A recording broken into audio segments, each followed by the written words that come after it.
feel like Gordon Bombay would have taken his career to even further heights. Everything's flashy, everything's cocaine, everything's fun. Open wide for some soccer! I don't care what you think about what your personal thoughts are at home. I care that you hate the Cowboys. Call this college rule!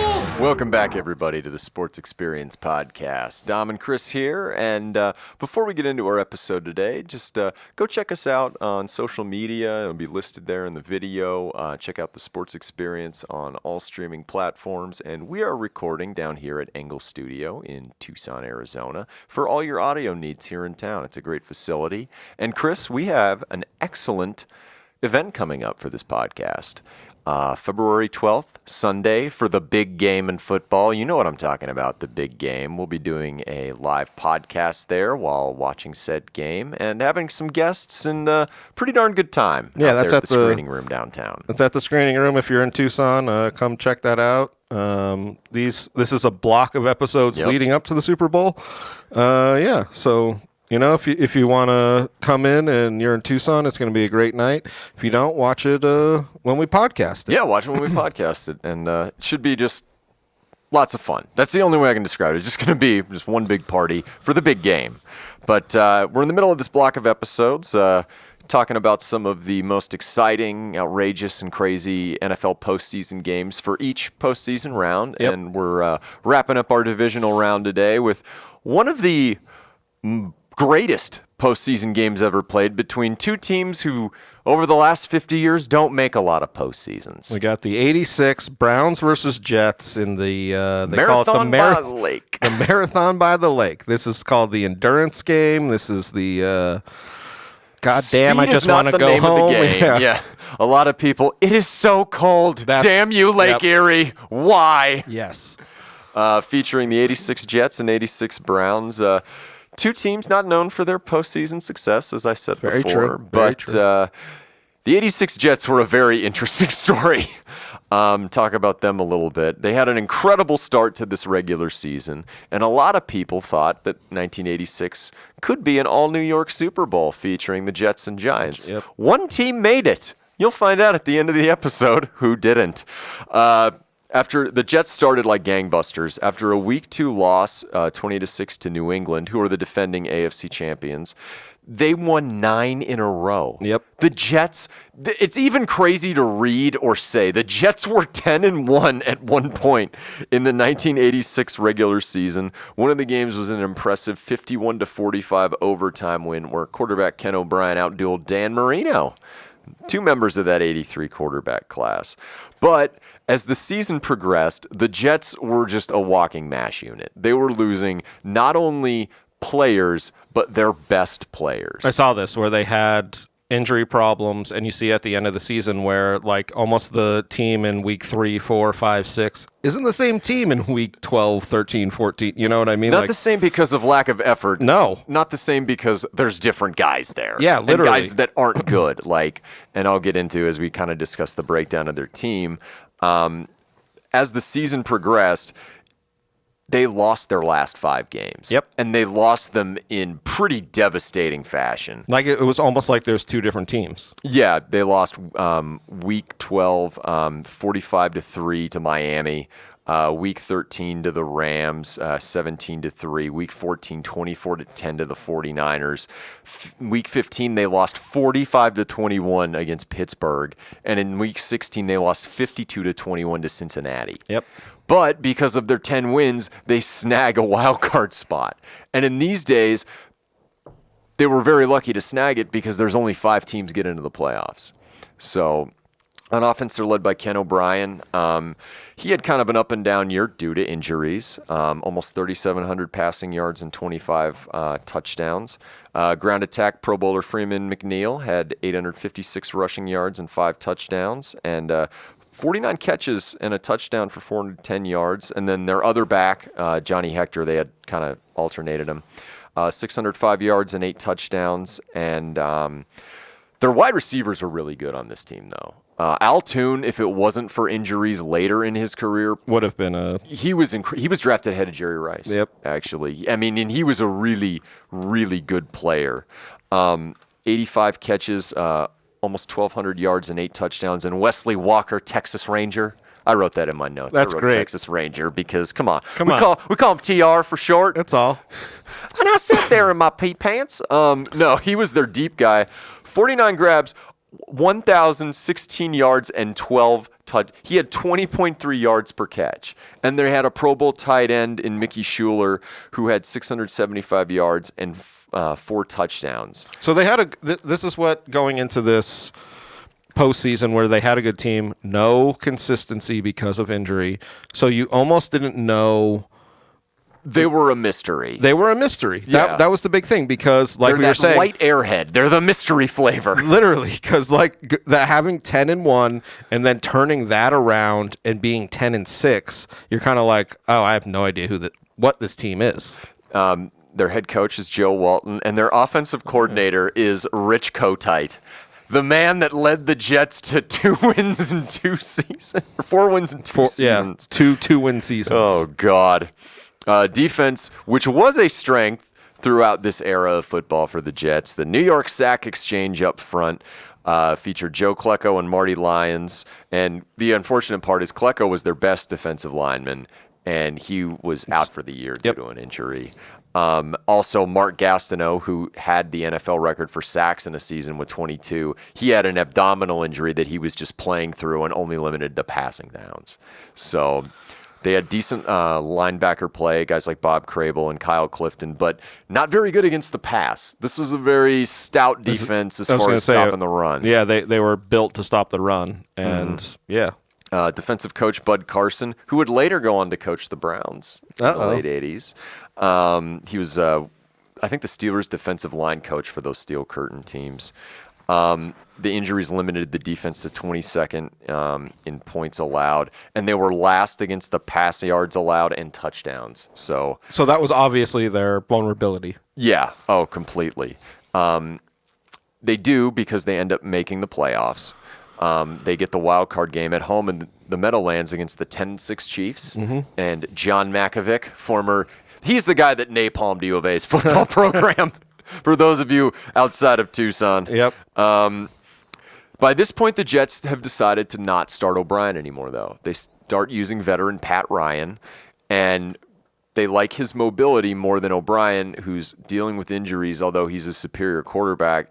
And to Ryan's credit, he does a pretty good job in this game. They're down 6-0, but they score 28 straight points and win 35-13. McNeil had a $135 on the ground with a touchdown and a touchdown catch as well. Gastineau and Lyons each had a sack, and after no picks in the regular season, their best cornerback, Carter, had an interception. So, I mean, it was a confidence booster leading into the game against the top seed. Well, I feel like going into the Kansas City game, they were just like, yeah, we're going to lose. Like, coming off of 5 straight losses. Russell Carter, yeah. Yeah, and then going into that, but you're right, where it changed the momentum because not only did they win, but they won handily. Like, they won 35-13. So, pretty going into convincingly, yeah. Yeah. So they're playing the top-seeded Browns. Yep. Because the wild card game would always draw the top seed. And the 86 Browns are really good. We've talked about them maybe a couple times in previous episodes. They start the year 4-3, but win 8 of their last 9 to go 12-4 to get the top seed. So this, and I feel AFC. like this is very common where one team is hot and the other team is just not. And going into these games where you're kind of like, one team has momentum and the other team is kind of like, we were good earlier. You guys remember that? You guys remember September? We do. Exactly. Yeah. What? No, it's not December anymore. La la. No. Yeah. Offense are led by Bernie Kosar, who they snagged in the 85 supplemental draft. Ernie Accorsi was the one who engineered that, the one from the John Elway episode. So Bernie's pretty young. Yeah, Bernie's very young. I think he's 24 or 23 or something. Had almost 3,900 passing yards and 17 touchdowns. Yep. Running back by committee this year due to injuries. The season before, Kevin Mack and Ernest Biner had over 1,000 apiece. Because they're despite having Bernie Kosar and some receiving threats, this is a very run-oriented offense to the, success and also detriment to this team. Yeah. As far as wide receivers, the Their best pass catcher was Ozzie Newsome, veteran tight end, later GM for the Ravens. Brian Brennan had over 850 yards and 6 touchdowns. Webster Slaughter, 577 and 4 TDs, go Aztecs. And then Reggie Langhorne chipped in with 678 yards and a touchdown. They were 5th in points per game in 86.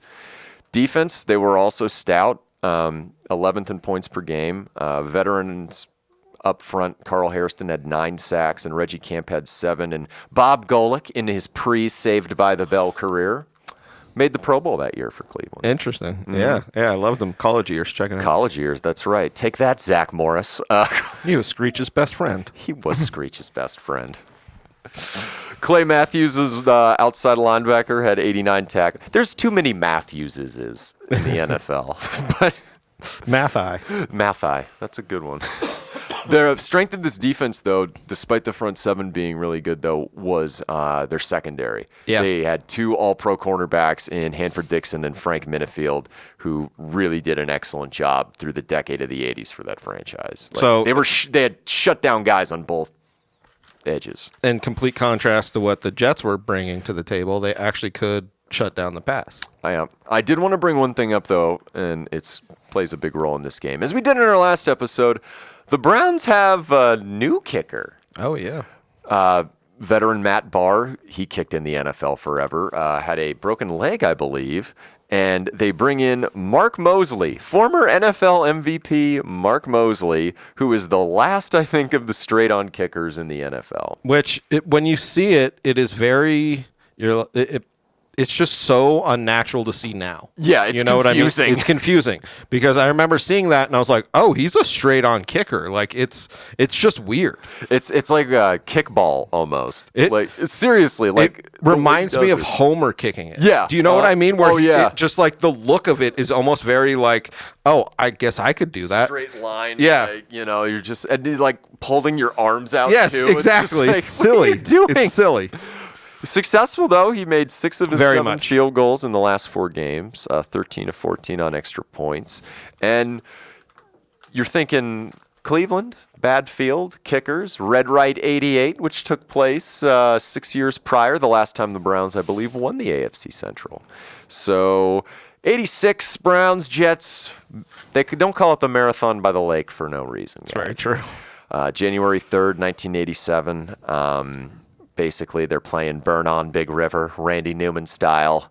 Very cold, blustery day. It's the underdog Jets against probably the AFC's best, to be quite honest. They were talking before the game. Jet Center Joe Fields said they were by the dog pound, the Cleveland part of the stands, and they were throwing dog bones and all sorts of debris at them. And just kind of walking around and hoping they didn't get hit by snowballs. Well, you don't really realize this, but when you look at some of those old games and they're in the red zone, which is in the dog pound, they just throw dog bones. So, like, literally you'll go to set up and there'll be a dog bone right there, and you're just like... And throw it, and you're just like, God damn it, guys. Somebody should have picked one up and ate it. That would have been so good. Just like picked one up and ate it in front of him. Probably would have gotten a good laugh. At least they're not booing Santa. What was it?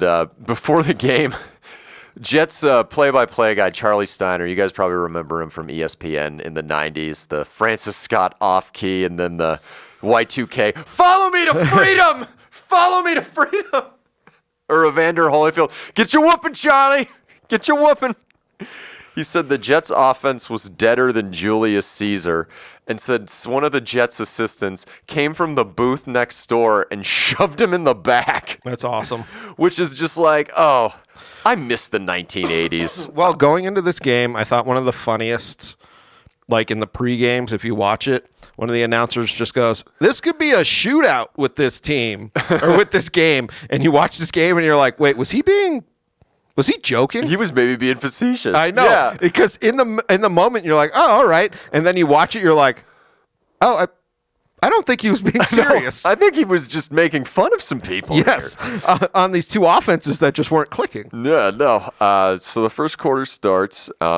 Jets go 3 and out. The thing that happens pregame also, I should mention, Pat Ryan strains his groin. Oh, yeah. And because we've all been there. We've all been there. We've all strained our groins. Taken a football there once or twice. Hopefully I'll do it later tonight. Yep. They go 3 and out. And their offense does look deader than Julius Caesar, so they're forced to punt.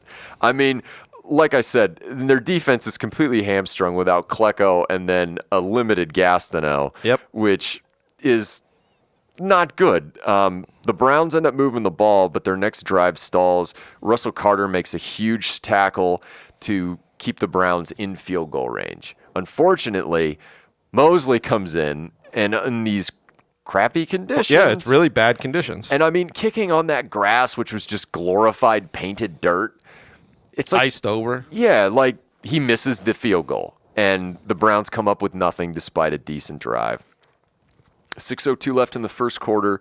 The Jets get a really good pass play from Ryan DeToon for 28 yards to get around midfield. Around midfield, this is where the gadget plays happen. Is if you're like 1st and 10 or 2nd and short, you feel like you can take a shot. You feel like you could do something out of the ordinary, the little Giants kind of play. Annexation of Puerto Rico. Maybe a Mighty Ducks style. Flying V. I'm just saying. They're knuckle puckling it right now, everybody. They're knuckle pucking it. So that's what we get, which I really like in that sense of like getting your offense going. Yeah. So they're at the Cleveland 42.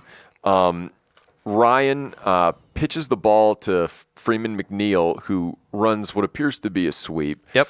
And stops, throws the ball all the way back across the field to Ryan. And Wesley Walker has everybody beat.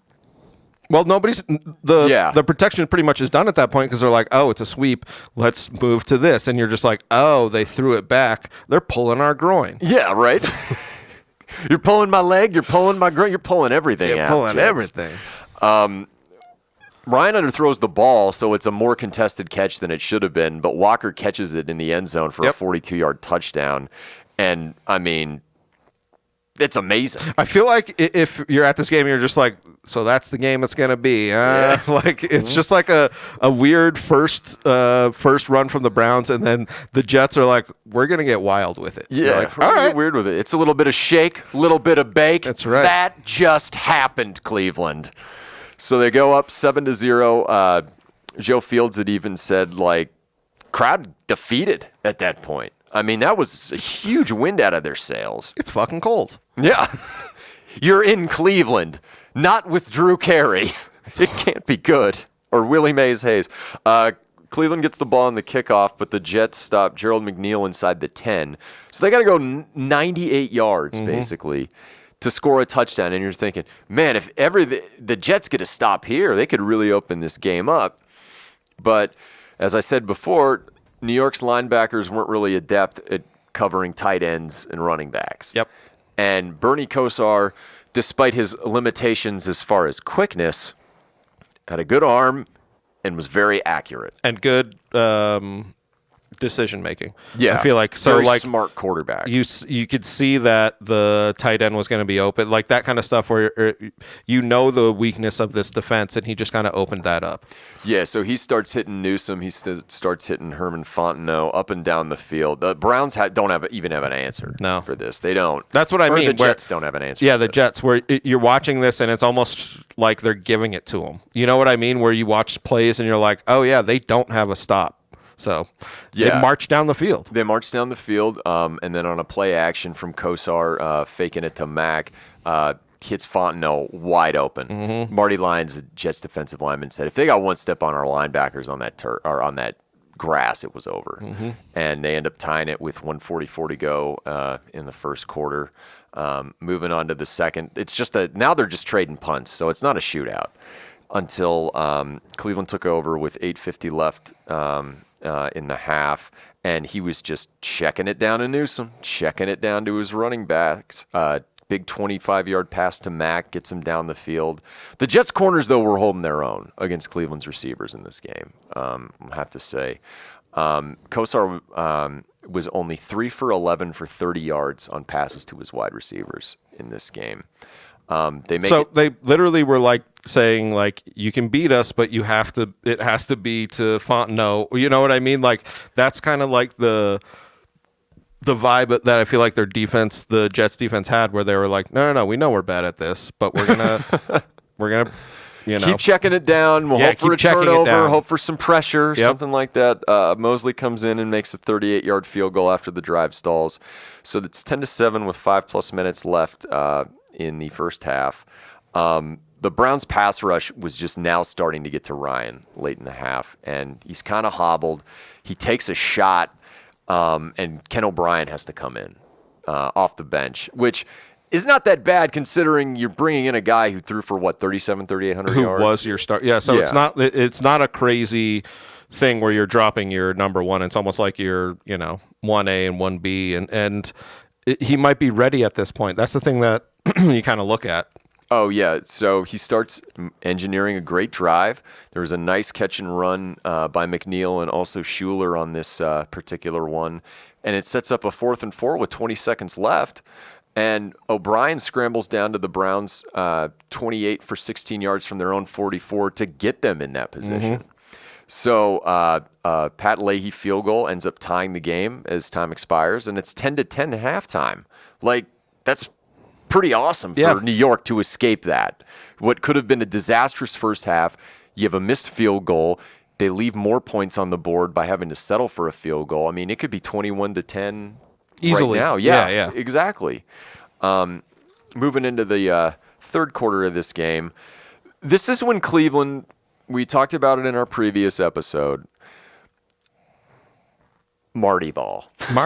Yeah. Let's talk about Marty Ball right now in the second half of this game, and kind of what happens is their coach Marty Schottenheimer, affectionately the style of play he's known for is Marty Ball, where control the clock, overly ground and pound, and overly conservative, which is okay if you're protecting a lead or your quarterback's hurt or something of that nature. But Bernie Kosar's healthy. You're absolutely killing them with this dink and dunk game.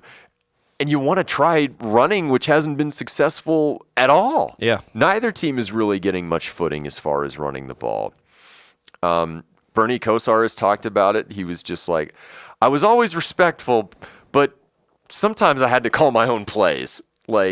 It's just what you have to do to get your offense moving. Well, I feel like because people talk about this with Marty being so conservative that if you didn't kind of go against it just a little bit, it would be even more ridiculous, because it really is like the most conservative play over and over and over, and the most time killing and that kind of shit. So luckily, I feel like for the Browns, Bernie's kind of like, no, I'm going to start airing it out a little. And you're like, all right.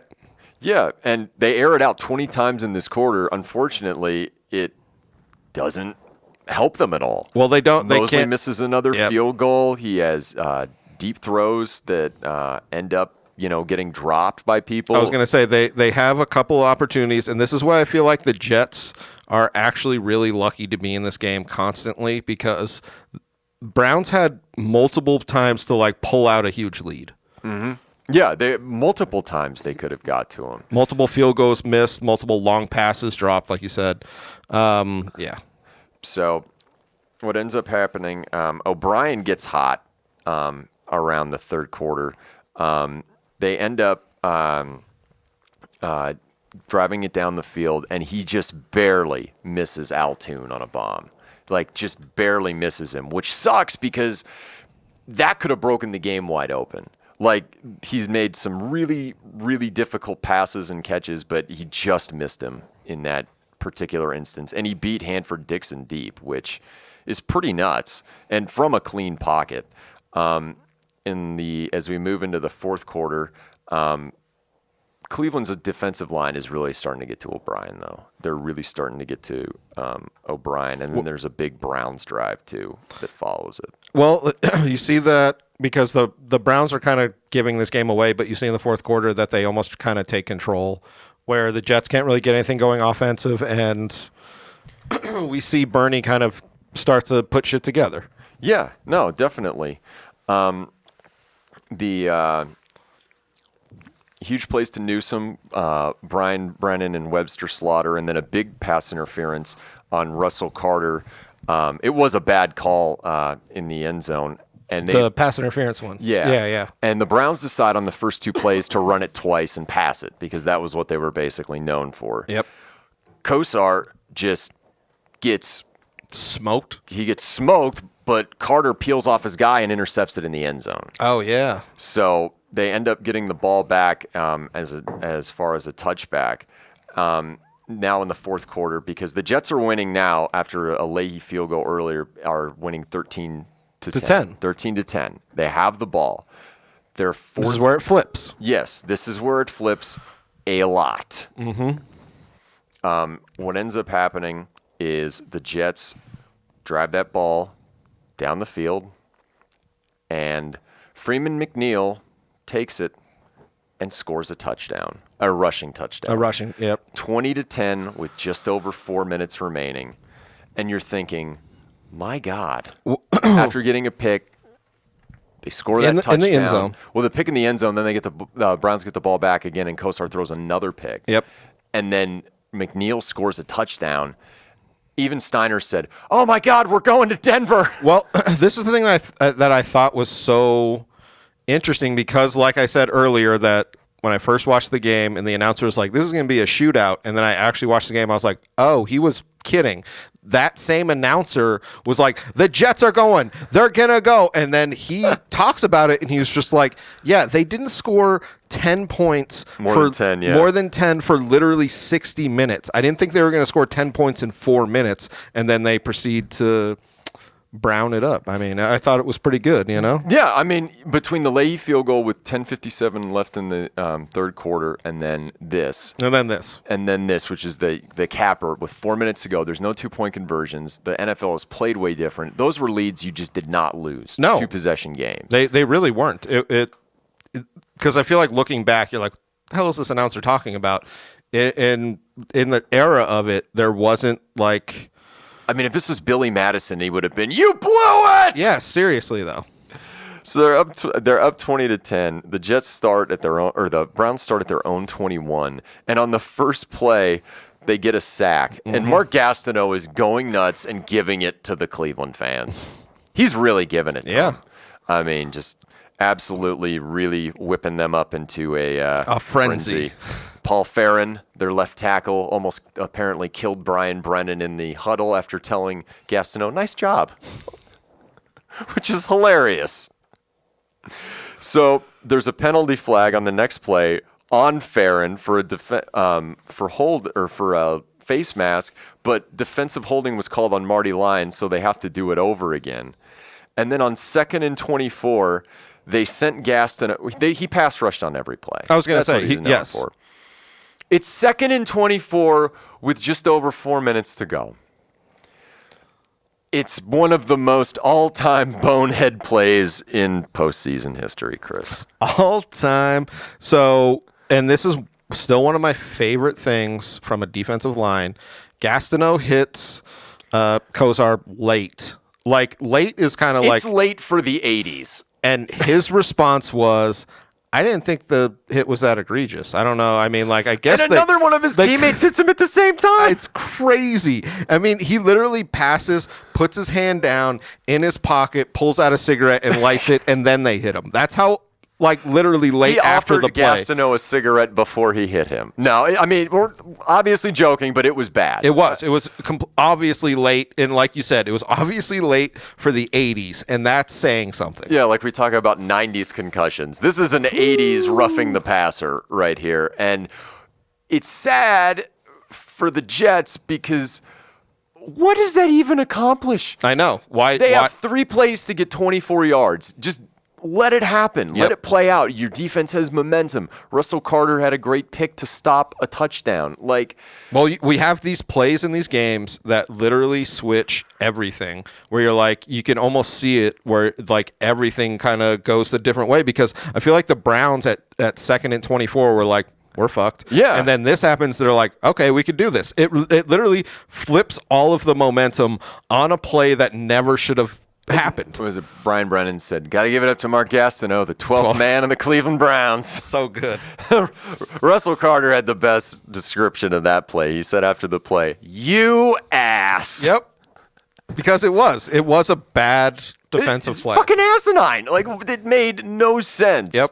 Like, there's very chippy things that are called and not called, but come on, man. And then his response, I think, is the best. Oh, God. I didn't think it was that bad. I didn't think it was roughing the passer. You're just like, oh, okay. Was it Marty Lyons even said, it gave the crowd a reason to stay. Yep. New life. Seriously, though. So Kosar basically gets out of his funk. He cracked his ribs on that play and was spitting blood. Oh, yeah. So Because it was if you look, it's a brutal hit from the back. So, I mean. he really went after him. And then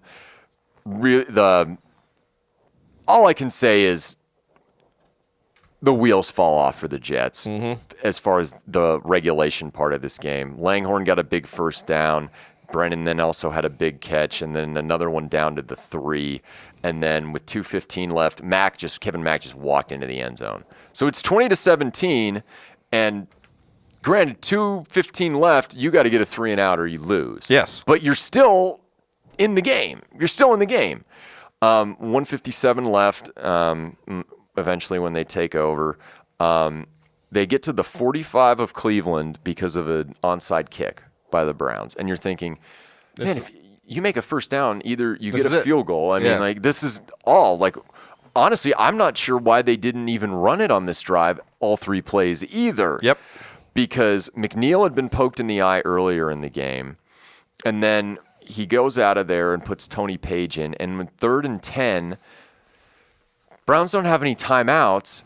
They decide to call a quarterback draw with O'Brien, who's not their running quarterback. And in that era, if you got a sack, the clock would stop. Oh, yeah. He doesn't make it back to the line of scrimmage, so it counts as a sack.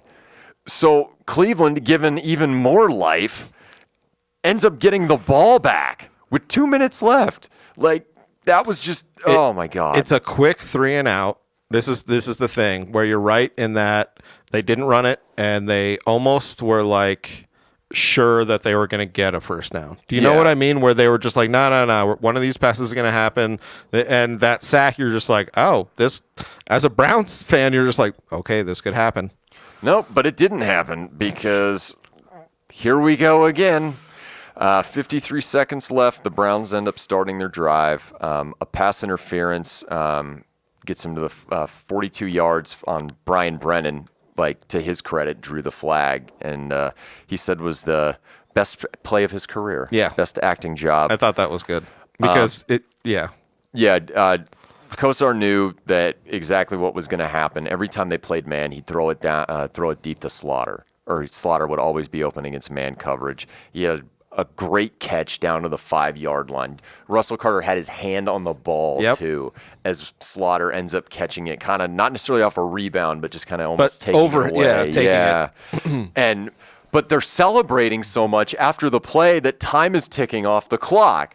So you really don't have a lot of options going for you without timeouts. And then Bernie tries the fake spike, the one that he encouraged Dan Marino to do, That's which so would have great. been awesome to end the playoff game. I love it. And it's even more hilarious Marino did that against the Jets of all teams. Ends up being incomplete, broken up by Carter, who almost picked off another pass. And with 7 seconds left, they kick a field goal to go to overtime. That's right. So we get, and this is the thing that flips so hard is, I imagine 4 minutes left, you're like, all right, Jets are going to take this. And then we come back, and now we're going into the first overtime, and it's almost like the Browns have all the momentum coming. So we see Jets win the toss. Because Jets win the toss. They get the ball. 3 and out. And the Browns stop them right away. Yeah. And that's the thing that I'm talking about with this kind of momentum where I feel like the Jets had that momentum 5 minutes left in the game. And now it's just the Browns where it's just 3 and out. And then it's almost like a defensive battle at this point to where you're like, okay, who's going to get close enough to just kick one? And Cleveland does on their first drive. But you know what? Good passes to Fontenot and Langhorne. They're down to the 5. And should be a chip shot field goal for the win. 24 yards away. 24 yards. And they're kicking it, I think, on 2nd down or 3rd down. Because they don't want a Giants situation where, you drop the snap. And something like that happens. You can just spike it. Mark Mosley comes out there from 24 yards away. He should missed it bad. And it's one of those where you wonder if it was, because I was trying to see it, you wonder if it was like a bad hold or a bad snap. And it is just so off, especially from a straight on kicker, that you're like what happened? Yeah, like something. Did your brain turn off? Because it literally like flubs to the side, and you're just like, oh, geez, all right. So the Jets get the ball back. Kudos to Marty Schottenheimer for not losing his shit over that. Because it's one thing if you send a guy out there to kick one from 50 and he misses. Like that should be a win. That's a gimme. Yeah. At that position. Unless it is blocked. Unless it's blocked. A gimme. Yep. Like, that's why I was wondering if something happened, but it doesn't look. It looks like he just. No, he just botched it. Yeah. I mean, a few years before in the NFC Championship against the 49ers, I think he missed 4 field goals. It's crazy. Same thing. Jets get the ball back, can't do nothing. I was going to say, it's either another 3 and out or they get one first. Like, the Browns' defense in these overtimes is what wins them this game. The Jets are playing not to lose and hoping their defense essentially gets a turnover in Cleveland territory. Yeah, in good field position. That's exactly what Carter's described that, is it playing not to lose. Almost playing scared, yeah. Yeah. Cleveland got the ball, almost got Jets almost get an interception on that drive. I mean, they were trying. They fought until the very end. Gastineau forced a fumble in the first overtime on Mack that a Cleveland guy ended up recovering. Yep. Like that was the game plan. Defense, go win it for us. Yeah, seriously though. Kosar actually ended this game with 489 yards passing, which I believe was a postseason record for a very long time. Because neither team can score, and we've talked about this in the Rams-Panthers episode, you just keep playing. Yeah. You just keep playing. And you keep playing to more and more tired defensive and offensive lines. Do you know what I mean? Like, yeah. There just isn't that huge rotation where it's just these guys are like rosters were probably like 10 guys shorter back in those days too than they are now. So like we're not dealing with a really deep bench here, D. No. And if you're the Jets, you're really bringing Artemis off the bench in the first quarter. It's true. I just took a whole bunch of acid. Well, he's going to figure out that I have a bleached asshole. So, I mean, he's going to figure it out. Oh, my God. Red rose, purple rose, who cares? Then it'll be desert grape. Desert grape. So they keep going, and about 2 minutes into overtime with 13:03 remaining, the Browns have the ball, and after a very extensive drive, get it down to the Jets' 9 for a 26-yard field goal. And you're thinking, is this going to happen again? No, it doesn't. Yep. Mosley makes hits it. Yeah. Win 23-20 in the third longest game in NFL history. The third longest game in NFL history.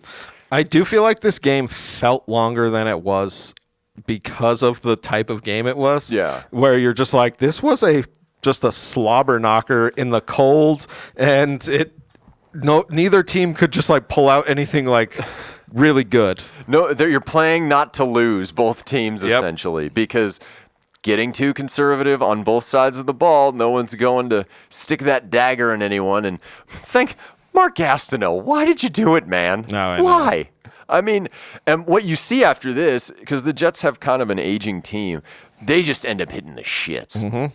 I mean, and it really doesn't stop until Parcells gets there. Yeah. And then he leaves, and maybe Rex for a little bit, but it's been, oh boy. Yeah.